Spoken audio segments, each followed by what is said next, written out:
Congressman Stockman. Steve Stockman. Mr. Stockman. Congressman Stockman. Steve Stockman is one of us.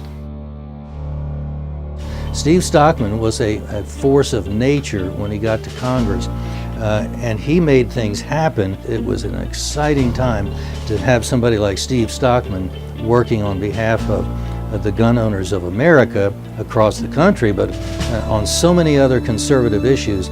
He was there, he was taking the point, and he made things happen.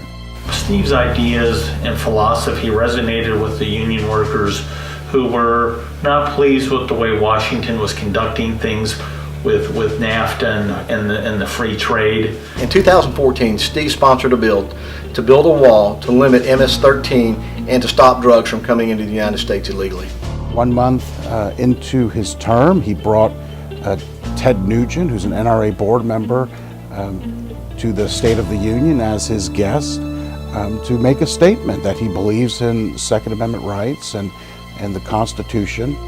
Steve Stockman was Tea Party before Tea Party was cool. He made things happen. Well, not surprisingly, that kind of dedication to freedom, to the Constitution, to limited government, generated all kinds of opposition from what we now know and refer to as the deep state. Within weeks of Congressman Stockman introducing a resolution that would have identified the Justice Department officials Lois Lerner colluded with to target Tea Party activists, Congressman Stockman himself became the target of a DOJ Public Integrity Division investigation. Mr. Stockman has been a staunch conservative for a long time and been one of the few that was willing to take action against Lois Lerner. This also creates a threat to conservative charitable causes because Mr. Stockman was trying to do good work through a charity and they managed to criminalize that. I see the same thing happening now with respect to the Trump Foundation. This is all a precursor to what is happening in the news today. It's their trial run, it's their effort to create precedent, and it's their further abuse of the law. When you take on the deep state, it's not going to be an easy road to hoe, and Steve now is locked up because he was fighting for our freedom. This man that has fought for our rights and liberties is now deprived of his own, and that's the crime.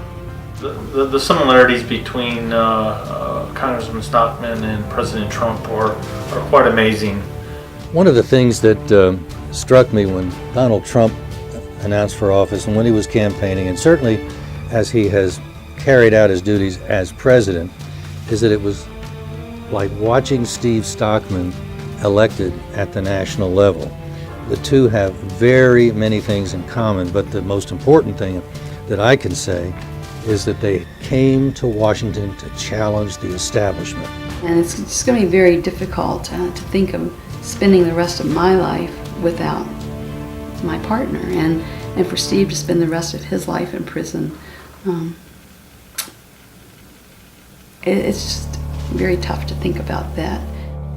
To President Trump, I would say, Mr. President, Steve Stockman is one of us. He believes that the swamp is real, that it's pervasive, that the deep state is incredibly deep, and the fake news is all too real. And he's fought the fight against the deep state and against the fake news for a long, long time. And he's now paying the consequences. I would ask you to look into his case and give him a pardon.